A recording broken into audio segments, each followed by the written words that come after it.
Tell me a little bit about yourself. What's good? I'm Sinatra, underground hip hop artist repping Brooklyn and Queens, representing that Louder team. You know what I mean? We got a few other artists, a few other people around the team that make things happen, like who you got behind the camera right now, Brit. You feel me?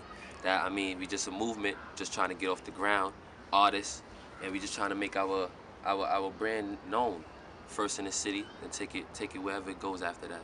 Okay. Now, I did some research and I seen that 60 to 80% of white consumers are the ones that buy your music. How do you feel about that?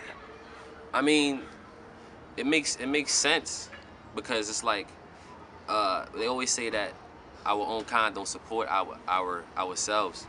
I mean, which is horrible, but it is what it is. But it's like our race are so like consumed within themselves that they don't even take time out to support the people that came from the same neighborhoods that they came from just because of a little pride. At least that's what I think it is.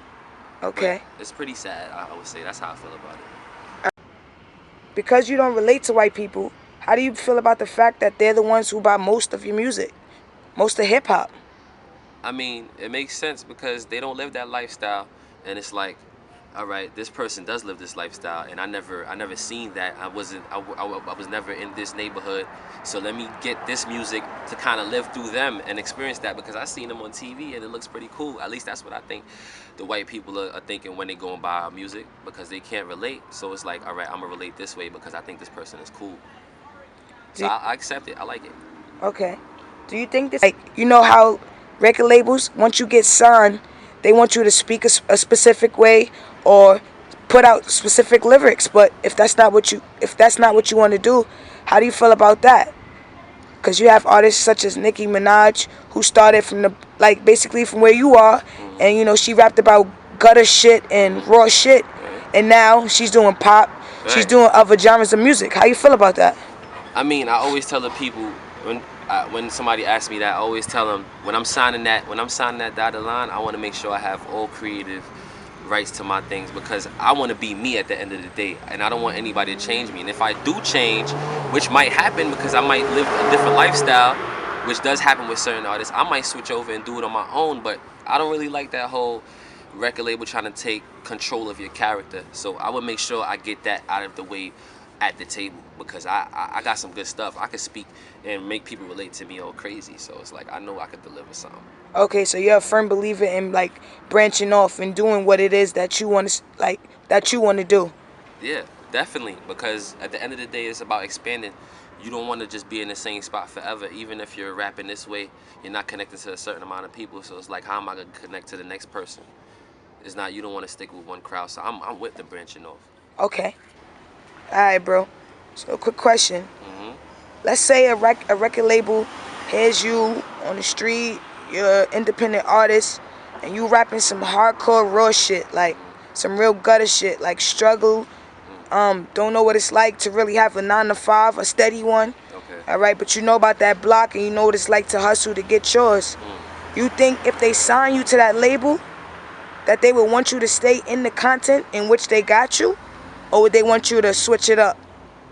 I believe that it all depends on the power of the music, because you take artists like say like 50 Cent. He came in gutter. He came in himself, and the label that picked him up saw potential in what he was bringing, and they were right.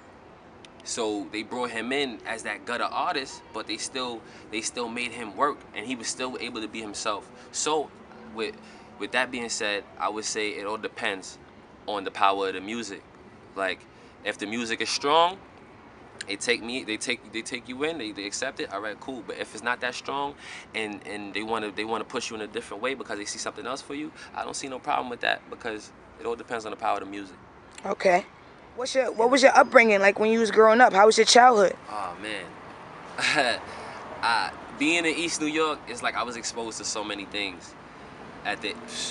When I was probably like 12, I probably held my first gun just because my homeboy, he was Spanish, and he had an older brother that was in that whole lifestyle. He was in the real rough lifestyle in East New York. He was an older dude, so he had those guns laying around. So I done seen guns before. I done seen people get shot, which isn't anything to brag about, but that's just what I seen. But then when I moved to Queens, I seen a whole new way of life. I seen peace, and I feel like that actually made me the person I am now because I got a balance of both now. Okay. Okay. And how was like the music from Brooklyn? How is it different than the music you hear when you're in Queens? Like, is there a difference at all? Um, there's a slight difference. Like the Brooklyn approach is actually real real aggressive Okay. and real firm. Like the Queens approach is actually kind of more smooth as far as the music goes, as what I see. And I have both those sides, and I'm using them together in the same song, kind of. So it's like that's the difference between Brooklyn and Queens: the aggressiveness and the smoothness. I would So say you Queens try to is throw smooth. in a little bit of that Brooklyn Right, in with that Queens, and right, that's how we get Cat Sinatra. exactly. Okay, That's the okay. flavor right I there. hear you. Now, how you feel about being a solo artist in comparison to being someone signed to a label? How do you feel about being solo Oh, as right an now? independent. Yeah, as an independent artist, how you Okay. feel about that? Um. And I know that independent artists they get a lot of their things, like a lot of their money goes right into their pocket, but at the same time it's a lot of hard work. I It's a believe it. lot of work to go independent. And if you're still at the ground where you're at the independent level, and a label reached out to me, I would be with the label. But say I grew my independent status to be crazy, like how say Macklemore or Mac Miller. Mac Miller, he broke records as an independent artist, but he had an independent label with him, but they were still independent. So it's like it all depends on your status. Like at this point right now, if a label came to me, I'll be with the label. Cause we loud as but We we moving. local. We moving, but we We move local. definitely. You feel me? But we are moving. Don't All get it right. twisted. Okay. Louder. Loud. Once again, I'll bring up Nicki Minaj. Mhm. You know, she rapped about struggle and things of that nature. But you see her doing pop. She's all over. You think that's because of the talent in her music that they allowed her to do that switch? Because she started off as a rapper, and now she's, doing different things. She's doing soca. She is Trinidadian, but, she switched up to me. She switched up her whole persona Yeah. when she got to the top. I think Right. that's important. Right. How do you feel about that? I feel like she did it. She did it for her reasons, and I believe her reasons were for the money. I think that's why she did it. A little bit of that, and because she's still an artist, and she's still like theatrics. Like before she got on, she was into theatrics. So it's like she wants to mess around and she wants to dabble in everything. That's just me thinking. That's what I'm thinking. Okay. You feel me? But that's what I see, and I'm pretty sure that I'm right.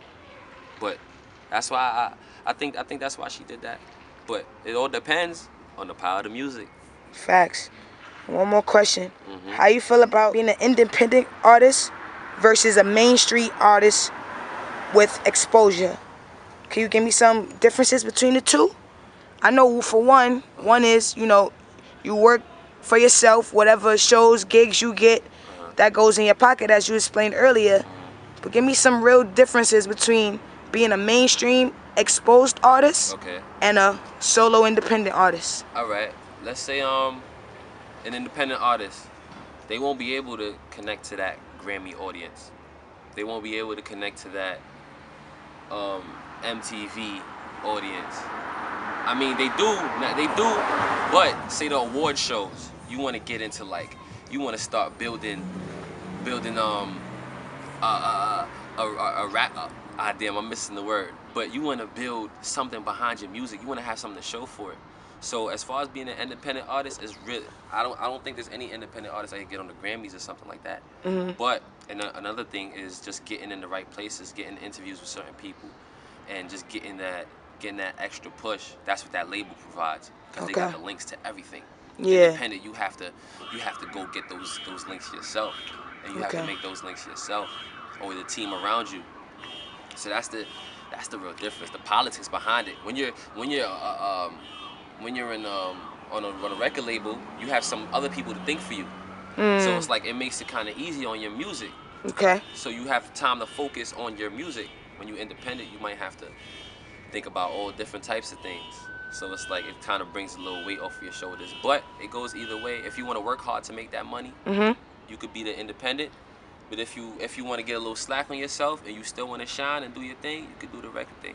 All right, but they both come with support systems, definitely. Of course, as long as you have the right team behind you as an independent. Facts. Definitely, I feel that way with us, you know. Right. We all do different things. Yeah. Not all of us is rappers, but we all contribute somehow. Definitely. And that's big, definitely being behind a solo artist that's working. Right. We always there to support you and things like that. So I think that's big. All right, bro. Thanks for doing this interview, though. Hold up. All Can I right. get some shout outs? Go ahead, man. I think, damn, if I forget anybody, I want to do personal shout outs. Okay. The whole Louder team. I'm going to run it down. Rel, Kip, Dre, Steve, Conflict, that's another artist. Okay. Flo, that's another artist. Mel, that's another artist. Grizzly, that's another artist.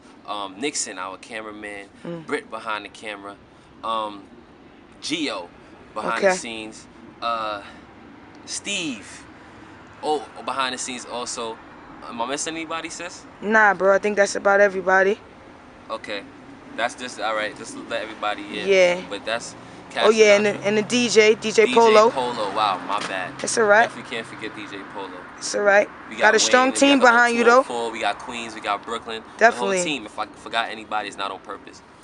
All right. Yeah. Good looks, boy. Already.